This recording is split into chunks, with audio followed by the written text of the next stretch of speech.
Hey everybody, it's Andy. I want to talk to you today about getting your motorcycle out of storage and getting it ready to ride for the very first time of the year.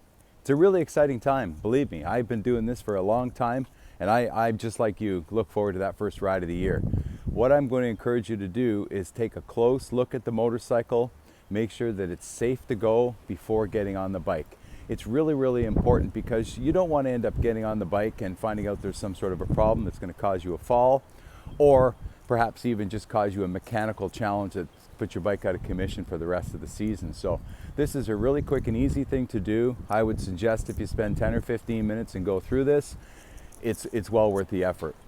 Now, you don't have to be mechanically inclined to do this. You just have to have a sense of what seems right and what doesn't seem right, and trust your instinct, you know.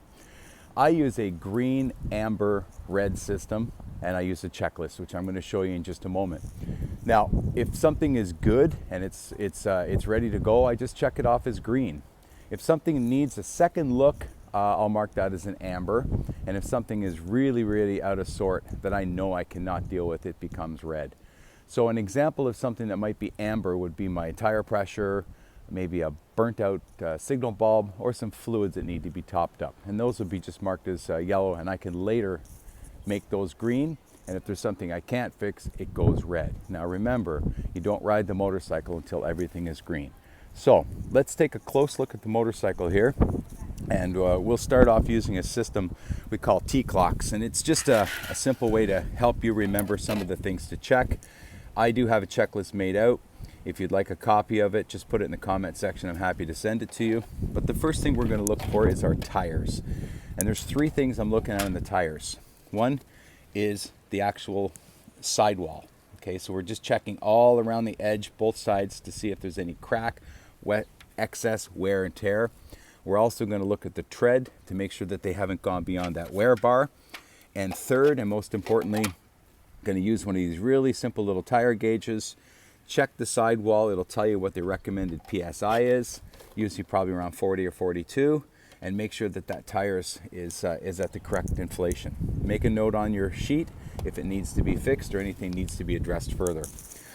Next thing I'm going to look for is the letter C, and that stands for cables. So cables is just checking to make sure that everything is in good working order, nothing is pulled too tight, nothing is pinched, and there's no damage to the cables. While you're doing your cables, you might as well check the hoses as well.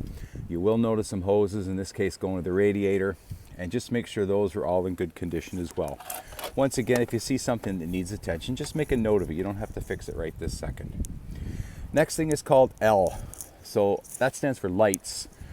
Lights by extension comes from our battery because it's all electrical. In my case, I installed my battery earlier today. I made sure that the negative cable was correctly attached and the positive, and they're both nice and snug. So now what I'm going to do is come up and turn on the ignition and just make sure that the instrumentation lights up like it's supposed to. I'll check all the lights, including my headlight and my high beam. I'm also going to go to the back of the bike and check that the running light is working, which we see it is. And well, it's hard for me to do with just the one hand, but I will step on the brake, make sure that the brake light's up, and I'll do the same with the handbrake to make sure that the lights are all in good shape. I'll check all four of my turn signals by putting it on, going around the bike and checking both sides. And finally, I'll check my four-ways. Now, really interesting, a lot of motorcycles have four-ways, and some riders don't even know they have a four-way. I've talked to a lot of Harley-Davidson owners over the years, and BMW riders as well. And because the turn signals are located on the two handlebars, the left turn signal is here and the right is over there, people don't realize that if you press both of them at the same time, in most cases, that also acts as a four-way signal. So that's your L for lights, and we're next going to move to O, for which stands for oil, and by extension that means fluids. So I'm just going to check my oil level. Some motorcycles have a glass thing you can see through in the side, or you can check the dipstick. Again, the bike should be on its center stand or standing upright to check this.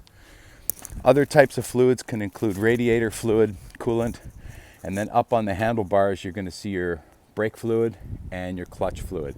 And these are both observable through a little glass cylinder. In my case, they're both fine. Finally, the letter C, or not finally, but next is the letter C again. That stands for chassis. So what I'm checking with the chassis is I'm just going to check my suspension to make sure that it moves freely. And I'll do that by getting on the bike, leaning forward on the front, bouncing up and down on the back, make sure that's all good. And I'll also check my drive system while I'm at it. In my case, is a chain. So for the chain, I'm going to check tension. I'm going to check for lubrication. Oh, by the way, with a chain, do you know the best time to lubricate it? It's actually after a ride when the chain is hot. It absorbs the fluid a little bit better. You can also check the master link. If you have a drive shaft, you just check that there's fluid in there, or a belt, you're just checking for excess wear and tear, as well as cracks and debris, as well as tension. Finally, S in my T-Clocks, which is T-C-L-O-C-S. The last one is stands. So I'm looking at my side stand, and I'm also going to check my center stand. That both move freely, don't need any lubrication, and function properly. Earlier, I put the motorcycle up on the center stand just to make sure that worked okay. Anyway, so that's about it. It's a quick inspection. It literally won't take you more than probably 10 minutes to do the whole thing, 15 minutes, and it's a great investment of time. If you have any questions or comments, please leave them for me here. I would love to be able to help you get your bike out, get you riding safe this year. As usual, like, subscribe, watch for me on social media. If you got any suggestions for future videos, would love to hear them. Take care, ride safe.